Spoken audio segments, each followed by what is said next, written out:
On the question of whether I would rather be loved or feared, when I think about that question, I have to say it depends on what point in my life I was at. When I was in the street robbing niggas, I ain't want to be loved. I wanted to be feared. I wanted them niggas to know when I walk up, like I said in the song, by the time I was 18, I walk up on the corner and none of them niggas stayed long.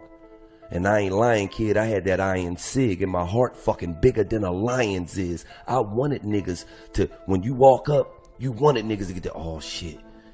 Now, ladies and gentlemen, a lot's been going and transpiring through these YouTube streets. Now, if you don't know what's going on, a lot of folks ain't too happy with a lot of the things that's been going on with the $1 Million of Game podcast regarding this new interview they did with Mob Ties, aka J Prince Sr., Jr., and Mike Prince. And they talked about everything, which I was actually low-key shocked. I ain't gonna cap. They spoke on all issues regarding the takeoff situation. I'm talking about they went brazy with it, and they opened up on a lot of issues and topics on that situation. But a lot of people are upset with Gillie the Kid and Wallo because they felt that they shouldn't have given this interview. Now, before we get started with this, I need y'all to do me one favor, man. Run them likes up. Hit that notification bell. Hit the subscribe button. Comment, share, and subscribe. All that good stuff. You already know what to do.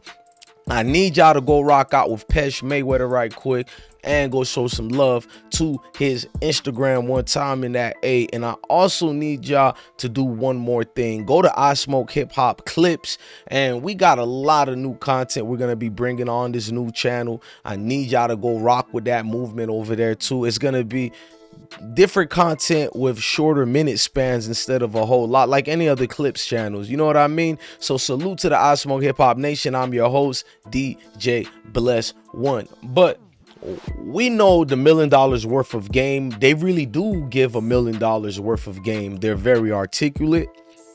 They represent certain backgrounds, both corporate and street life. So they get a lot of people listening to them, both, you know what I'm saying, the likes of these two individuals. So I'm gonna go in a little bit snippet of the interview that they did with Mob Ties, and a lot of people weren't too thrilled, but a lot of us rock with it because at the end of the day they're being transparent about the situation, like this right here. He was never disrespected. He know every time he have came to Houston, it's been nothing but love and respect. That's why he came so many times. When you hear Houston, you hear Mob Ties, and some people would say that it's some type of protocol for people to check in when they come to the city. And this coming from a person like me and Gil, we ain't never check in when we came to the city. So is there supposed to be a certain protocol for people to check in? Are you sick of having issues with your... Now, the whole check-in situation, I was shocked that they actually talk about it. So much respect to Wallo for even bringing that up. Wallo is not really afraid to bring controversial moments up during the situation. But, you know, just like Mob Ties got connections with everything, a lot of people felt their connections reached out to many people, and maybe it goes to show you the good business that J Prince did over the years. But the connection reigned so deep, that a lot of people felt that Gillie and Wallo were compromised because they're too close to the situation. So people already, you know, saying a lot of things, bro. And I'm not saying that, but people are. Now, I need you guys to go look at some of these comments and the situations if you know what I mean by it. As far as even one of the victims who got shot, notice what J Prince say right here, where he confirms that Sydney Lede is part of their family friends. Quavo, you know what I mean, from beginning to end. They dropped him off. They never left his side, you know, because here's the thing. Takeoff is not the only one got hit that night. You know what I mean? A friend of ours daughter got hit in the head. You know, so somebody could have been mad about that and wanted to come back and do some things. So they was there with the homie. And whenever he decided Now, Mr. Prince let you guys know that Sydney Lede is his folks, this witness slash victim. You feel me? And she clearly says Quavo is the one she's seen getting upset and mad. And I think what the fence would like to use is that the hostilities came from Migo bands and Quavo and just all their entourage and associates. And that's the uncomfortable part. They talked about how they gave the burner to Migo band and then he used it and claimed on paperwork that, you know what I'm saying, a whole lot of hooplas that made people uncomfortable, especially when that paperwork came out. I'll be doing a live about this, but you know, it's things like that that was said that made it a little uncomfortable. Now, some people took up to Instagram to say they piece, so I want y'all to read and hear what folks had to say on Instagram regarding this situation. As you can see here, Jeremy said, I'ma keep it 100. Shocked y'all giving him a platform after that, shaking my head. And then King Quan said, y'all lost cool points for this interview.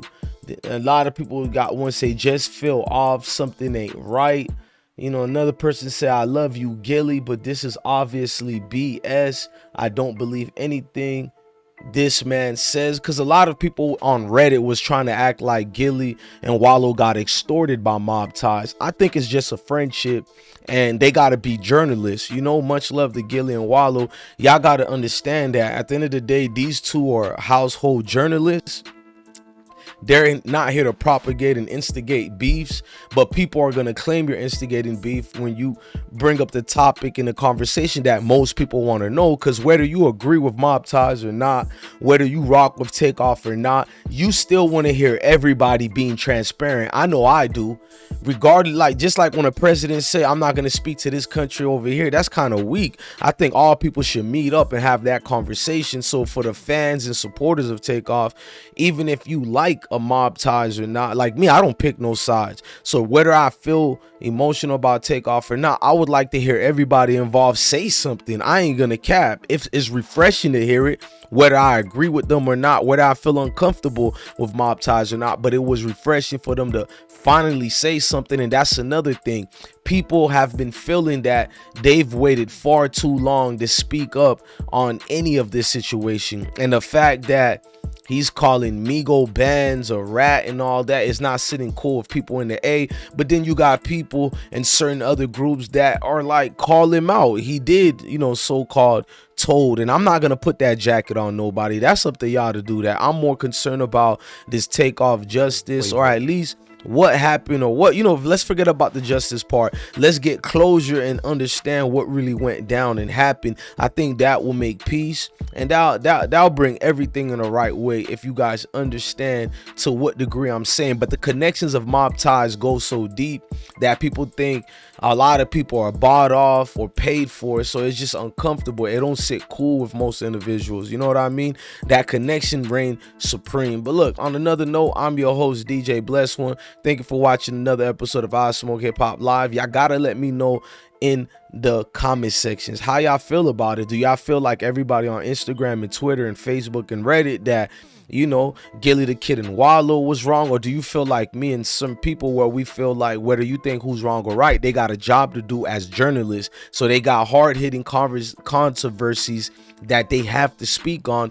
And you know, me being who I am, I understand it. You know, it doesn't even matter if they like Takeoff or not. That's their job, that's their podcast. But I already knew Takeoff fans was gonna come at them. I'm not shocked by that. He got some real certified supporters, them Atlanta folks, and some real certified people. So I already knew it was gonna be up after that interview, and I know Gillie and Wallo knew it was gonna be up, and I knew Prince and the families and the mob ties of them knew it was gonna be up. This is why a lot of statements was made, and it just made people comfortable. So y'all gotta let me know if y'all think it was a bad look or what. So I'll leave y'all with this note on another episode of IsmokeHiphop Live. I'm your host, DJ Bless One. Salute, gang.